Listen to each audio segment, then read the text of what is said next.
हाँ जी बच्चों, welcome. Unit 5 lecture 6A 2 part में शूट होगा। लंबा लेक्चर है काफ़ी।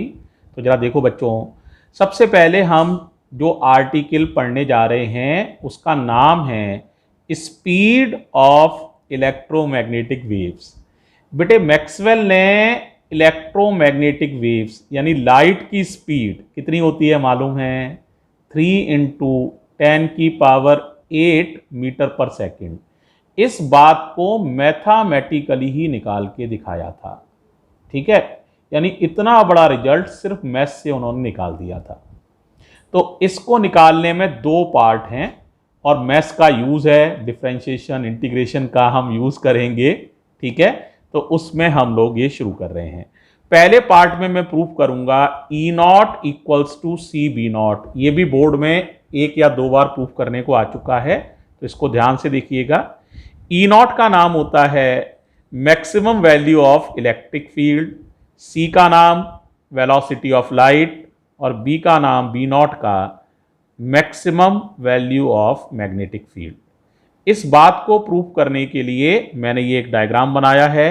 वेव एक्स एक्सिस की तरफ चल रही है, तो एक्स एक्सिस है direction of propagation, electric field Y axis की तरफ है, मैग्नेटिक फील्ड जेड एक्सिस की तरफ है। आपको मालूम ही है कि इलेक्ट्रोमैग्नेटिक वेव ट्रांसवर्स होती है। इसमें इलेक्ट्रिक फील्ड, मैग्नेटिक फील्ड और डायरेक्शन ऑफ प्रोपागेशन आपस में परपेंडिकुलर होते हैं। एक और बात है बच्चों जो ध्यान देनी है आपको, इलेक्ट्रिक फील्ड सिर्फ एक्स पे डिपेंड कर रहा है। मैंने अभी भी बताया था आपको, ध्यान रखिए, एक्स पर और टी पर, यानी समय के साथ एक्स एक्सिस की तरफ इलेक्ट्रिक फील्ड में बदलाव होगा, वाई और जेड की तरफ कोई बदलाव नहीं है। इसी तरह मैग्नेटिक फील्ड भी सिर्फ एक्स एक्सिस पर निर्भर कर रहा है, यानी मैग्नेटिक फील्ड भी समय के साथ किस दिशा में बदलेगा? एक्स एक्सिस की दिशा में बदलाव होगा और उसका वाई और जेड में कोई बदलाव नहीं है। इस तरह की बात बच्चों है। ठीक है, तो जरा ध्यान दीजिएगा आप। Electric field is the function of x and T, magnetic field is also the function of x and T. तो इनकी इक्वेशन वेव की कैसे होंगी इलेक्ट्रिक फील्ड और मैग्नेटिक फील्ड के लिए, उसको मैं लिखने जा रहा हूं। तो देखो ये इक्वेशन होती है E बराबर E0 साइन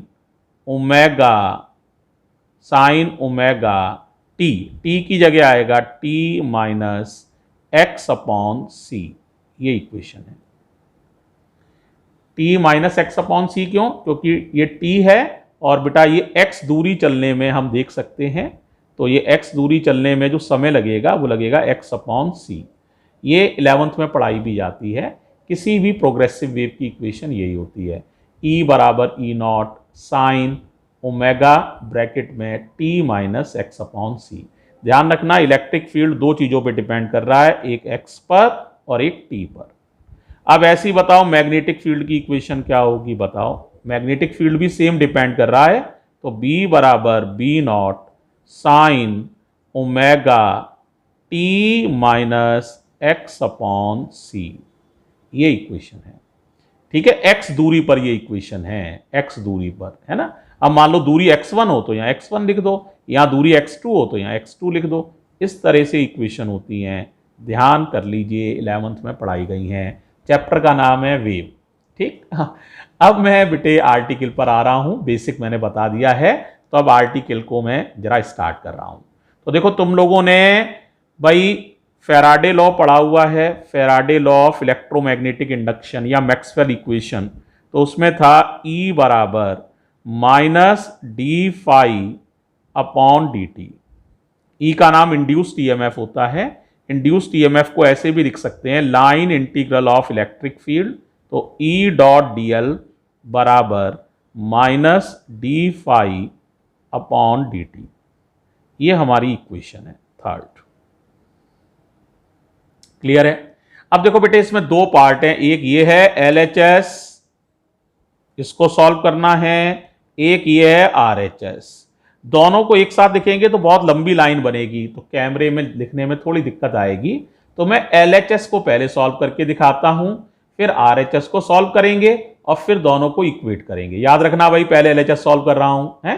तो देखो LHS की सॉल्विंग हम लोग देख रहे हैं। E डॉट dl है, तो E डॉट dl में जरा देखो ये कितने लाइन इंटीग्रल से मिलकर बनेगा, 4 लाइन इंटीग्रल से मिलकर बनेगा। E dot dl 4 line integral से मिलकर बनेगा। जरा ध्यान से देखना सभी लोग, कौन कौन से लाइन इंटीग्रल से मिलकर बनेगा अभी बता रहा हूं। इस रेक्टेंगल के लिए देखना है। तो देखो एक लाइन इंटीग्रल होगा P से Q, ये क्लोज रेक्टेंगल है। अगला Q से R, फिर R से S, फिर S से P। तो बताओ पहला क्या था? सही कह रहे हो, हैं? क्या कह रहे हो? P से Q। तो P से Q तक लाइन इंटीग्रल देखूंगा, फिर देखूंगा Q से R तक, फिर देखूंगा R से S तक, फिर देखूंगा S से P तक। ये P है, कंफ्यूज नहीं होना, S से P थोड़ा दूर लिख दिया है भैया। अब देखो बेटा इस लाइन पर देखो जरा, PQ पर, PQ लाइन देखो या RS लाइन देखो, ये एक्स एक्सिस के पैरेलल या एंटी पैरेलल हैं, PQ या RS, और इन पर Y एक्सिस परपेंडिकुलर है। इस लाइन पर भी परपेंडिकुलर है, इस पर भी। तो ये लंबाई और इलेक्ट्रिक फील्ड परपेंडिकुलर है। तो आपको पता है डॉट प्रोडक्ट का फॉर्मूला क्या होता है? हाँ, A डॉट भी होता है AB cos थीटा। तो इसीलिए यहां cos 90 आने की वजह से ये PQ वाला लाइन इंटीग्रल 0 हो जाएगा cos 90 की वजह से। इसी तरह से ये RS वाला लाइन इंटीग्रल भी 0 हो जाएगा। तो ये दोनों तो हो जाएंगे 0। अब कितने लाइन इंटीग्रल बचे तुम्हारे पास? 2, एक ये और एक ये।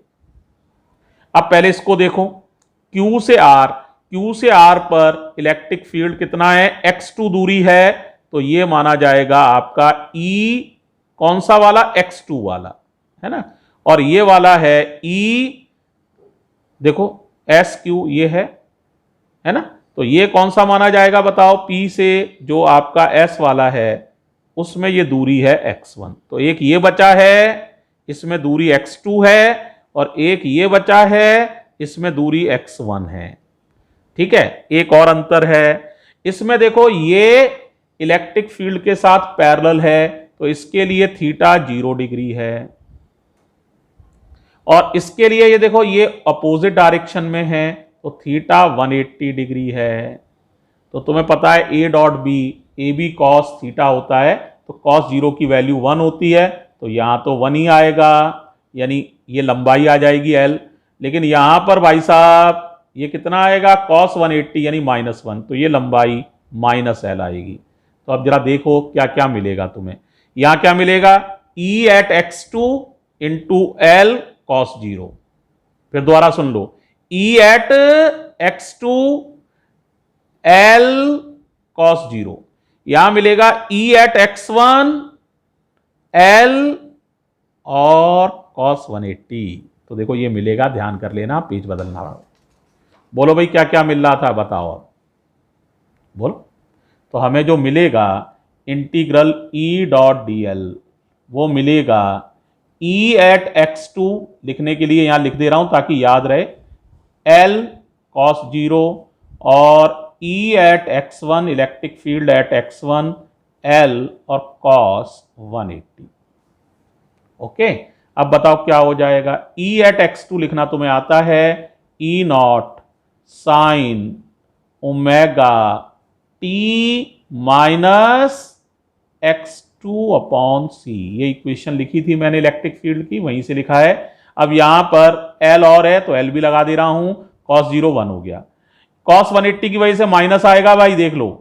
तो क्या आएगा? E not sine omega t minus x1 upon c into L। Clear हो गया है? क्या कॉमन आ जाएगा बताओ अब? E नॉट और L कॉमन, तो ब्रैकेट में आएगा कितना? Sign omega t minus x2 upon c, और बोलो minus sine omega t minus x1 upon c। ये आ गया integral E dot D L या एल एच एस समझ लो। एल एच एस हमने सॉल्व कर लिया है। इक्वेशन नंबर कौन सी हो गई है भैया? 3 तक हो चुकी है, चौथी मान लो, तो ये हो गई चौथी। अब एल एच एस की सॉल्विंग तो तुम कर चुके हो। अब किसको सॉल्व करना है? आर एच एस को। तो जरा ध्यान से देखना, आर एच एस में लिखा क्या था, पहले तो वो लिख रहा हूं। आर एच एस में लिखा था minus D phi upon D T. तो देखो पहले डी फाई को सॉल्व करेंगे, ध्यान से सुनो, गलती हो सकती है। डी फाई को इंटीग्रेट करेंगे तो फाई निकल आएगा। फिर फाई को टाइम के रेस्पेक्ट में डिफरेंशिएट करेंगे। कितने स्टेप करने पड़ेंगे? 3। First of all solve D phi, then integrate it, you will get phi, then differentiate it with respect to time. Okay, तो स्टार्ट कर रहे हैं। First of all I am going to solve D phi. कौन सा field है? Magnetic field वाला flux है, तो बी लगा दिया ताकि याद रहे मैग्नेटिक फ्लक्स की बात कर रहा हूं। तो मैग्नेटिक फ्लक्स डी फाई माने छोटा सा, यानी एक स्ट्रिप के साथ मैग्नेटिक फ्लक्स ले रहा हूं, फिर उसे इंटीग्रेट करूंगा। तो कौन सी स्ट्रिप है बताओ भाई? तो डी फाई लेना है, तो डी फाई होता है मैग्नेटिक फील्ड कितनी दूरी पर? x दूरी पर, इनटू ये वाला एरिया, एरिया हो जाएगा एल डी एक्स। एल ये लंबाई और चौड़ाई है D x, L D x area हो जाएगा। ओके है? अरे श्योर है? मैग्नेटिक फील्ड यहां से लिख देंगे x दूरी पर ये। ओके, तो बताओ क्या लिखें आप बताओ। तो ये हो जाएगा बच्चों, डी फाई होता है मैग्नेटिक फील्ड x दूरी पर into area D A. Magnetic field x दूरी पर लिखना तुम्हें आता है B naught sine omega T minus x upon C into D A. अब डी ए कितना लिखोगे? बोलो बोलो, एल डी एक्स। अब बताओ किसके रेस्पेक्ट में इंटीग्रेट करोगे? बोलो भाई, वेरिएबल कौन है? x, ध्यान दो dx आ रहा है ना, तो x के रेस्पेक्ट में। ओके, तो जरा इंटीग्रेट कर रहे हैं। इंटीग्रल डी फाई, बार क्या क्या आ जाएगा? बी नॉट बार ले लो भाई, एल बार ले लो भाई, तो इंटीग्रल कर लो sine omega T minus x upon c और डी एक्स। एक्स की लिमिट बताओ, x1 से x2 तक ये लिमिट है। डी फाई का इंटीग्रल फाई, डी फाई का integral phi B, B naught L. अब बताना है तुम्हें साइन का इंटीग्रल। साइन का इंटीग्रल होता है, हाँ बोलो बोलो, हाँ माइनस कॉस। तो साइन का इंटीग्रल हो जाएगा प्यारे बच्चों माइनस कॉस। तो minus cos omega T minus x upon c upon integral में जो x की जगह आता है, यानी इस फंक्शन का डिफरेंशिएशन करके उसका डिवाइड करना पड़ेगा। तो करो जरा, ओमेगा से तो कोई लेना देना नहीं है। t, मैं x के रेस्पेक्ट में बात कर रहा हूं, तो t का डिफरेंशिएशन 0 आ जाएगा, x का डिफरेंशिएशन 1 आ जाएगा, तो 1 upon c minus 1 upon c. और लिमिट आ गई भाई x1 से x2 तक। क्या हो जाएगा? देखो भाई, ये हो गया ओमेगा अपॉन सी, है ना, तो ये माइनस और माइनस कट जाएगा। देखो, तो ये हो जाएगा बी नॉट एल, ये वाला सी ऊपर, ये ओमेगा नीचे, माइनस से माइनस कट, अब बचेगा cos omega T minus x upon c, और लिमिट है x1 से x2 तक। चलो भी लिमिट लगाओ, चलो बोलो क्या लिख रहे हो? तो फाई आ जाएगा बेटा B naught L c upon omega cos omega, बोलो t minus x2 upon c upper limit minus cos omega, और t minus x1 upon c upper limit minus lower limit. ये फाई बी निकल आया। एक काम हो गया। अब तुम्हें चाहिए d phi upon D t. अब इसको डिफ्रेंशिएट करो भाई, तो D phi upon D t निकलेगा। फिर एक माइनस भी लगाना है, तो या माइनस शुरू में लगा के चल लो, है तो माइनस शुरू में लगा देते हैं। चलो कितना हो जाएगा? अब जरा डिफ्रेंशिएशन करने के लिए तैयार हो जाओ। कॉस का डिफ्रेंशिएशन सारे बच्चों को पता है, माइनस साइन आता है, माइनस साइन, यहां पे भी माइनस आएगा, वो इस माइनस से वैसे प्लस हो जाएगा, ये माइनस एक बाहर लगा हुआ है ना, तो ये, और डिफ्रेंशिएशन आराम से कर लोगे, कॉस ओमेगा टी का 1 हो जाएगा, एक्स का 0, तो ये ओमेगा का गुणा और होगा, है ना। तो जरा ध्यान से देखो, मैं हेल्प करता हूं, ध्यान से देखना, d phi upon D t, ready हो, बोलो, B naught L c upon omega, और बोलो भाई कॉस का, बोलो माइनस साइन, तो minus sine omega T minus x2 upon c. अब इसका द्वारा करेंगे, जो अंदर लिखी चीज है इतने पोर्शन का द्वारा डिफरेंशिएशन करेंगे, ओमेगा से कोई लेना देना नहीं, टी का 1 हो जाएगा और इसका 0, तो ओमेगा ही बचेगा, माइनस कॉस का माइनस साइन, तो ये प्लस हो जाएगा, तो plus sine omega T minus x1 upon c. समझ में आ रहा है? अब इसका द्वारा करो और बताओ क्या और आएगा, इनटू ओमेगा, राइट है। लेकिन ध्यान से देखो, मुझे चाहिए था minus D phi B upon D T, तो मैं माइनस और लगाऊंगा तो ये तो प्लस का हो जाएगा और ये वापस माइनस का हो जाएगा। ओमेगा भाई साहब कॉमन ले ले रहा हूं, ओमेगा से ये ओमेगा कट जाएगा। अब तुम्हारे पास बचा क्या, ये प्लस का ये माइनस का, कारण ये वाला माइनस का इफेक्ट और ले रहा हूं, जो ऊपर माइनस है दिख रहा है, ये वाला माइनस, इसका इफेक्ट और ले रहा हूं, ठीक है।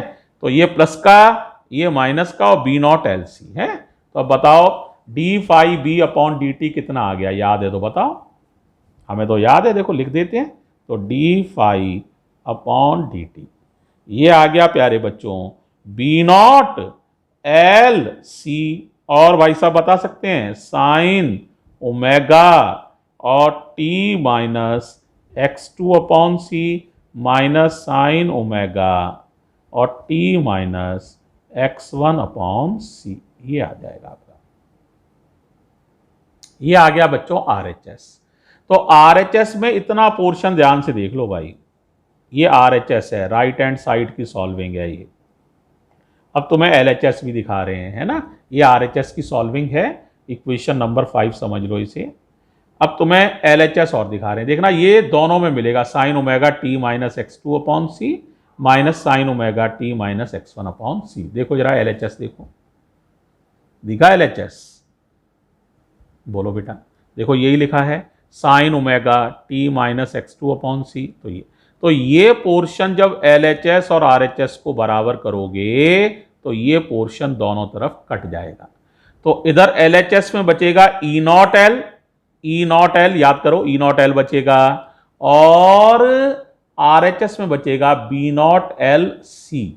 बताओ LHS में क्या बचेगा, ई नॉट एल, और RHS में बी नॉट एल सी। ये पोर्शन कट जाएगा, अभी देख लो इसे, तो देखो अभी कटवा रहे हैं इसे, देखो देखो दिखा, ये पोर्शन कट जाएगा, यहां से बचेगा बी नॉट एल सी। तो equating LHS and RHS, equating LHS and RHS। अब तुम लोग बताओ क्या कट जाएगा, हाँ साइन ओमेगा वाला ये पूरा पोर्शन कैंसिल, LHS में बचेगा ई नॉट एल और RHS में बचेगा B naught L C, L से एल कैंसिल, तो ई नॉट बराबर बी नॉट सी। ये हो गया प्रूफ, यही प्रूफ हमें करना था, इक्वेशन नंबर 6। ये एक पार्ट हुआ है, इतना ही बड़ा अभी सेकंड पार्ट और है, तब हम स्पीड ऑफ लाइट निकाल पाएंगे, ठीक है। कुछ बातें मैं एक बार फिर बता देता हूं, ध्यान से देख लो। देखो ये टॉपिक था, हम लोग का टॉपिक का नाम है speed of electromagnetic wave. First part में हम प्रूव कर रहे थे E naught equals to c B naught, जो कि हमने करके दिखा दिया है आपको। इलेक्ट्रिक फील्ड वाई एक्सिस की तरफ है, मैग्नेटिक फील्ड जेड एक्सिस की तरफ है, इलेक्ट्रिक फील्ड भी एक्स दिशा में बदल रहा है टाइम के साथ, मैग्नेटिक फील्ड भी एक्स एक्सिस की तरफ बदल रहा है टाइम के साथ। और ये हमने एक रेक्टेंगल लिया था और इस पे लाइन इंटीग्रल को सॉल्व किया था, ठीक है, इस तरह की बातें थी। अब बताओ इलेक्ट्रिक फील्ड की इक्वेशन क्या थी, याद कर लो, E बराबर E naught sine omega bracket में T minus x upon C, B बराबर B naught sine omega bracket में टी माइनस एक्स अपॉन सी। ये एक्स दूरी पर इक्वेशन लिखी गई है। अगर दूरी x2 है तो यहाँ x2 लिख सकते हो, अगर दूरी x1 है तो यहाँ x1 लिख सकते हो। सबसे पहले हमने फैराडे लॉ लगाया है, तो integral E dot D L बराबर minus d phi B upon D t. सबसे पहले LHS को सॉल्व किया है। LHS 4 इंटीग्रल से मिलकर बनी है, 1, 2, 3 और 4। PQ पर भी y एक्सिस परपेंडिकुलर है, RS पर भी y एक्सिस परपेंडिकुलर है, तो ये दोनों इंटीग्रल 0 हो जाएंगे। यहां पर ये इसके पैरेलल है तो ये पॉजिटिव आंसर आएगा, है ना, EX2 इंटू एल, और ये आएगा minus EX1 into L. Minus की वजह है डायरेक्शन अपोजिट होना, तो EX2 into L minus EX1 into L. EX2 का मतलब है इलेक्ट्रिक फील्ड एट x2 और EX1 का मतलब है electric field at x1। E और x2 का कोई गुणा नहीं है, ये मत समझना E और x2 का कोई गुणा किया है ना। तो ये देखो, ये लिख भी दिया है मैंने, इसको देख लो, ध्यान बढ़ा लेना भाई। तो EX2L cos 180 की वजह से माइनस EX1L, तो यहाँ x2 लिख देंगे, यहाँ x1, L कॉमन आ जाएगा, तो ये LHS आ गई। फिर हमने d5b लिखा, तो d5b होता है bx into D A, B X लिख दिया, डी ए लिख दिया, लेंथ इंटू ब्रेथ, पट्टी की लंबाई L थी, चौड़ाई dx थी, तो ये लिख दिया। फिर इसको इंटीग्रेट किया तो 5b निकल आएगा। फिर इसे टाइम के रेस्पेक्ट में डिफ्रेंशिएट किया तो d5b अपॉन dt निकल आएगा। इस माइनस का प्रभाव लिया तो ये आपका पॉजिटिव हो जाएगा, ये नेगेटिव हो जाएगा।